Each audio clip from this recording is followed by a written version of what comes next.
Hello, and welcome to the weekly Wind Spirit card pull.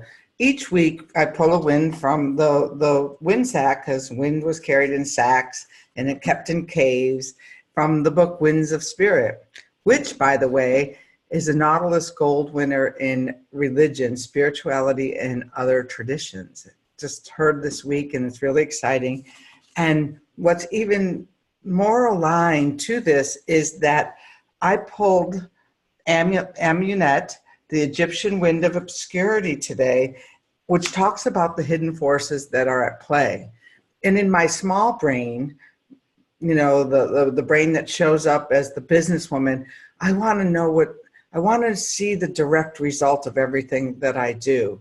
And so with the wind work, I know that there's hidden forces at play. I know that, the work that was mine was to, sit down, do the research for 5 years and bring this work into the world.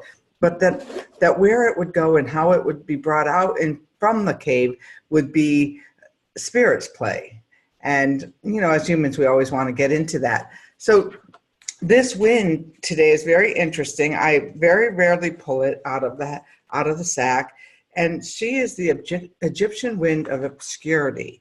And we call to this Egyptian goddess to hold space for obscure wisdom and creative energy. Well, this is a time of resurrection, of the spring, the flowers popping through the earth, of you renewing your energy for the year. So let's call to Amaunet.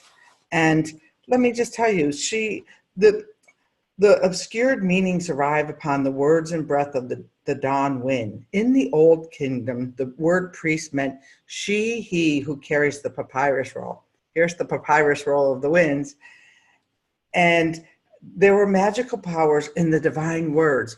And on the Shaman's Cave, Sandra and I have talked about that, about the importance of the words that we use, that the words are the incantations. So carrying those important words, no matter how you're doing it, may not be really clear to you in this moment.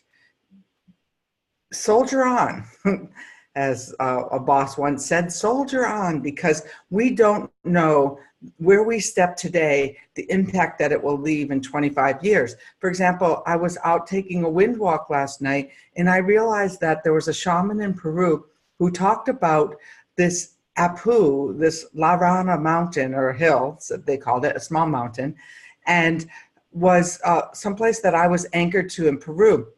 Last night when I was on my walk, I realized what he was really asking me was, what was the mountain or what was the small mountain that I was anchored to in my home in Palm Desert?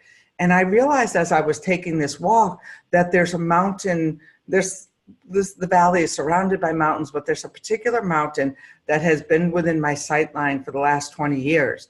And from my kitchen window, I look at it daily. And from my old house, it was really still, the ley line was there. So look for those obscure messages in the wind. Many hieroglyphics show women offering prayers and performing rituals. So this might be, ladies, a time for you to begin writing project to share your messages with others. If you're struggling, Amaunet can assist you. Consciously place your awareness on the essence of your breath and thought. Watch as words shift in and out of your mind. Do not look for meanings. The answers you seek lie waiting in the gaps between your thoughts. Reflect on the wisdom of these spaces before making a decision or beginning a new project. So let's call to her.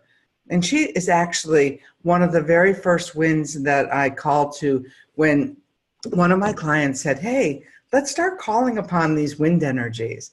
And it was in that moment that I realized that these winds weren't just a good idea, but that they were energetics that we can actually work with in our lives. So close your eyes if you're comfortable in a safe spot to do that. And let's call to this wind goddess who is part of the original Egyptian duo, which also, when they split apart, was started to create the idea of masculine, feminine, light, dark, negative, positive. So let's see as we call her in. The first breath, we're going to call in and plant ourselves into the earth. The second breath, we're going to actually call to the wind goddess. And on the third one, let's create an energy bubble around us so that that these sacred works that we're producing remain ours, hidden and obscure, until we're ready to share them with the world. All right, are you ready?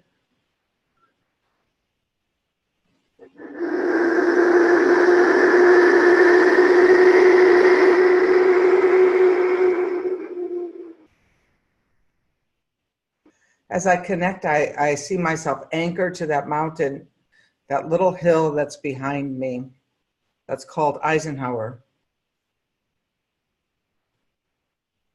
And we're going to call to Amaunet to come in here and be with us in this day, in this weekend of resurrection, this weekend of Passover, and be with us as a guiding force of all that is hidden can be revealed in divine timing.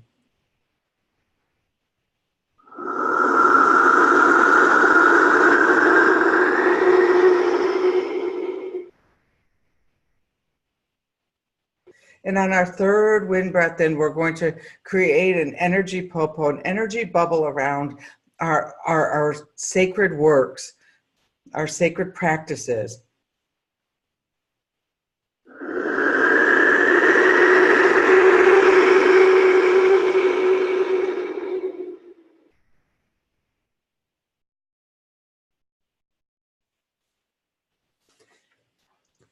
And learn more about Amaunet and all of the wind spirits in the Winds of Spirit.